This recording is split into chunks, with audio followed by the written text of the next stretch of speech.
Fala meus amigos, tudo bem com vocês? Sejam bem-vindos a mais uma análise de mercados, onde a gente analisa os movimentos dos futuros, índice e dólar. Meu nome é Wallace Oliveira, trago aqui diariamente as análises, também trago alguns conteúdos diferentes, mas vocês que me acompanham, caso vocês queiram algum conteúdo diferente aqui no canal, deixem aí nos comentários, tá? Eu não respondo sempre os comentários, de vez em quando eu pego para responder, mas eu leio todos os dias o que vocês comentam aí, tá bom? Caso você não for inscrito também, se inscreve, ative as notificações e deixe um gostei neste vídeo para o YouTube entender que é um conteúdo relevante, tá? Assim você também ajuda a propagar essa informação, se você acha relevante e também tem te ajudado nos seus trades ou na sua maneira de interpretar o mercado, tá? Vou deixar aí também o Instagram que eu criei este mês, ou foi no mês passado? Não, foi no mês passado. Estou postando alguns conteúdos e também ajudando o pessoal em algumas dúvidas, tá bom? Vou compartilhar aqui minha tela com vocês. Muito bem, então o pregão ainda está em andamento. Agora falta mais ou menos uma hora para o fechamento, mas já resolvi aqui gravar. Tivemos um pregão corretivo, uma alta aqui bem significativa de mínima. Na verdade, a mínima do dia foi aqui até a máxima. Subimos aí em média 3.500 pontos. Estamos bem com uma volatilidade bem alta, tá? Então é muito importante a gente vigiar como que está o nosso gerenciamento de risco conforme o mercado ele ganha volatilidade. Então hoje tivemos, após essa puxada bem relevante de queda, tivemos um gap de alta que possivelmente poderia levar o preço a um movimento corretivo, tá? E como que a gente vai identificar esse movimento corretivo? Se vai existir esse movimento corretivo ou não. Primeiro ponto é que já estávamos bem esticados aqui num gráfico maior, tá? Se a gente colocar no gráfico de 60 minutos, deixa eu colocar aqui a ferramenta de desenho. A gente coloca aqui num gráfico de 60 minutos, como a gente percebe que estamos esticados, né? Esse termo esticado ele é usado quando o mercado ele faz um movimento bem relevante e ele se afasta de uma média de preços, principalmente de uma média móvel de 20 períodos, que foi essa média que eu tenho aqui no meu gráfico. E como ele se afasta dessa média móvel, o preço ele não está tão interessante para os vendedores. Então o que acontece? O mercado ele começa a corrigir. Às vezes, durante essa correção, entre alguns fatores aí, que deixam os investidores mais otimistas, e esse movimento até ganha um movimento de reversão de tendência, tá? Mas por enquanto a gente trata isso daqui como um movimento corretivo, porque temos uma perna relevante de baixa e aí agora executamos uma perna de alta, mas ela não ainda fez um fundo e depois rompeu o topo para confirmar o movimento de reversão. Então no comportamento do mercado a gente percebe que quando a gente estica um pouco, a gente vem e corrige, estica um pouco, a gente vem e corrige, busca a média de preços de 20 períodos. Lógico, o que é a média é resultado do que o preço faz, só que os investidores vão abrir a tela deles e vão enxergar a seguinte situação, né?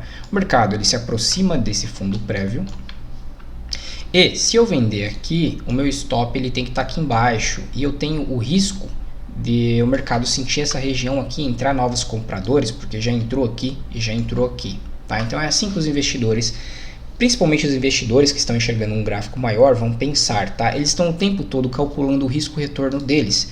Então, por exemplo, um investidor que vê que o mercado formulou um topo e uma barra de força, ele já sabe que aqui ele pode posicionar um stop e o alvo seria, por exemplo, a amplitude dessa perna de baixa para baixo, tá? Ou algum fundo relevante que o mercado perdeu, ele vai lá atrás e olha, mas está muito distante, então ele vai aqui, por exemplo, por movimentação. O que o mercado executou aqui num comportamento só? Foi isso daqui? Então eu posso ter um alvo novamente aqui para baixo. Nesse caso o pregão foi encerrado e ficou devendo um pouquinho, mas depois ele veio completar com esse movimento.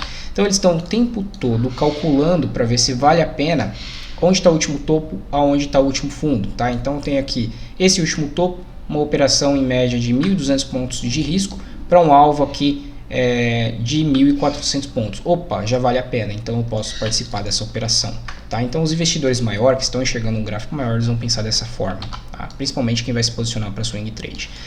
Então eles abrem o gráfico, veem essa situação, o mercado ele abre em gap de alta, a gente coloca aqui no 10 minutos e precisamos de uma confirmação do preço para saber se a gente vai começar a subir ou não, tá?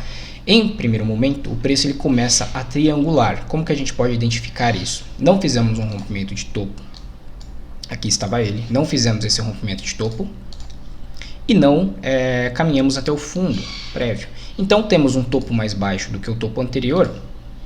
Podemos conectar esses topos até com esses pavios aqui, ó, conectar esses topos e conectar esses fundos e esperar o preço fazer um rompimento, uma fuga dessa região, que foi acontecer com essa movimentação aqui. E aqui no pullback, na maioria das vezes, estatisticamente falando, o preço ele vem fazer pullback quando ele rompe uma figura de consolidação. Tá? Corremos o risco de ficar de fora de uma movimentação, o preço fazer uma barra aqui bem relevante, né, e não retornar. Podemos, né, mas é muito mais seguro você participar quando o mercado ele está mais tranquilo. Tá? Eu não quis participar desse trading porque eu vi o preço soltando muito pavio, mas tinha uma entrada muito clara quando soltamos esse candle aqui. Ó. Apesar do volume ser vermelho, né, temos uma defesa muito forte dos compradores nessa perna de alta que fez o rompimento da figura de consolidação. Tá? Então aqui temos uma perna de alta que levou o preço a fazer o rompimento. Tá? Então aqui podemos traçar um Fibonacci, né? O nosso bom e velho Fibonacci do 0 ao 100%, e perceber que o preço ele estava em região de 50% quando começou a soltar as compras. Perceber também que essa linha de tendência dinâmica, que nada mais é do que a média móvel, é uma linha de tendência dinâmica porque ela vai se movimentando conforme o preço. Né? Ela já estava flat e poderia servir como região de suporte para o preço. E se aqui a gente demonstrasse algum padrão de força para a ponta que a gente quer comprar, por que comprar? Porque o preço ele executou um ABC aqui para baixo e aqui ele começou topos e fundos ascendentes. Ó. A partir dessa mínima ele começa topos e fundos ascendentes, fez uma correção e aqui a probabilidade, como a tendência de curto prazo ela é de alta, é de que ele continue em alta. E aqui temos uma boa entrada e temos uma boa região para colocar o nosso stop. Poderia ter dado errado? Claro que poderia ter dado errado. A tendência de curto prazo ela estava virando. Pegar reversões de tendência é necessário você ter paciência, tá? Principalmente paciência lá. A média móvel também ela pode ajudar nesses momentos de paciência, porque tínhamos que esperar o preço chegar até ela. Percebam que aqui temos bastante pressão de venda, aqui ainda temos bastante pressão de venda. O preço não estava conseguindo romper. Na hora que ele fez o rompimento da média móvel, ele conseguiu romper a resistência porque entra um consenso de mercado maior. Os investidores estão enxergando isso. E aqui, nesse movimento de alta, quem comprou essa alta aqui do preço, eles vão querer comprar de novo e defender, tá? Eu gostaria que tivesse mais volume financeiro nesse rompimento para poder ter mais confiança nessa entrada, tá? Mas nem sempre o mercado ele vai fazer um padrão perfeito, nem sempre ele vai fazer um rompimento com volume. Então você vai decidir ou não, pelo seu gerenciamento, se você vai assumir um risco de uma barra aqui de 600 pontos para um alvo que seria o alvo proporcional a essa perna de alta, tá? Ou também poderíamos calcular pela figura que foi formulada, que nada mais é do que um triângulo. Peguei a ferramenta errada. Nada mais é do que um triângulo. Então daqui até aqui eu tenho essa amplitude e eu vou soltar aqui a partir do momento que o preço fez esse rompimento aqui, tá? Então percebam que o preço ele quase alcançou esse alvo. Seria muito perigoso colocar exatamente nesse ponto, tá? Colocaria aqui, por exemplo, nesses topos aqui, porque percebam que o preço ele quase alcançou, tá? Se a gente for pegar de forma conservadora, seria o corpo dos candles. Ó, o preço ele alcançou o alvo de 100%, tá? Então seria uma boa região para estar realizando os lucros. Então, muito bem, eu gosto de traçar do último pivô de alta. Então, qual foi o último pivô de alta que tivemos aqui? Foi essa movimentação, fizemos esse pullback por cima da linha de tendência e aí começamos o movimento de alta. Aqui, nessa expectativa que tivemos, nessa compra que tivemos aqui, com stop aqui embaixo, você está muito bem protegido, porque você está abaixo da média, em região que foi defendida pelos grandes players. Então isso daqui significa defesa dos grandes players. Na hora que você vê volume alto, não só indica um rompimento favorável, mas também indica regiões que os grandes players podem defender o mercado, tá? Então marquem essa região. E aí o mercado ele executa nessa última alta, conforme eu disse para vocês, alvos, tá? Então temos aqui primeiro colocando 61,8 e aí temos a visita do preço em 100% e depois muito cuidado com 111,8, tá? Nesse caso ele parou no 111, retorna no 76, movimento de consolidação, mas ainda não temos uma força relativamente alta como tivemos aqui atrás para os vendedores, tá? Não temos isso, indica mais um mercado consolidado do que um mercado em tendência, tá? Então nesse ponto aqui, apesar do mercado começar a demonstrar na média aqui de 200 dos 5 minutos movimentos aqui de queda, micro pivôs de queda, eu não participaria na venda porque ainda não temos uma configuração tão forte, né? Não temos um retorno dos vendedores de maneira forte como a gente gostaria de ver, também pelo horário, né? Muito bem, então pelos 5 minutos a gente poderia o que? Fazer alguns ajustes naquela linha de tendência que a gente marcou aqui, né? Então o preço ele fez esse rompimento, ó. Podíamos ter ajustado com esses topos aqui, os topos do dia, né? E ter percebido esse pullback por cima e ter feito a nossa entrada no rompimento dessa barra, tá? Ou no rompimento do inside bar, que seria uma confirmação a mais, porque o preço entra uma certa pressão de venda acima dessa barra compradora, não teve volume financeiro. O rompimento dessa barra aqui, o inside bar, seria interessante, mas o stop ainda estaria abaixo dessa mínima. Apesar de ter colocado o stop abaixo da barra verde, não teria sido estopado, tá? Mas a gente percebe que se a gente coloca, por exemplo, um tempo gráfico maior, mesmo assim tivemos entrada de volume, né, nessa barra, mas também pressão de venda quando chegou aqui na resistência, soltando esse pavio, mas não tivemos uma entrada de volume tão expressiva assim.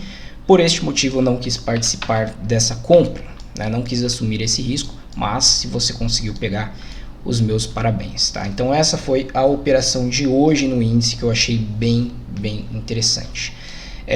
Como a gente tinha essa linha de tendência e ela foi rompida, tínhamos essa linha de tendência, ela foi rompida, tínhamos uma linha de tendência que ficou um pouco mais inclinada, que foi essa daqui, também foi violada, o preço ele começa a perder, né, a tendência de alta, ele começa a perder. O que a gente precisa para confirmar?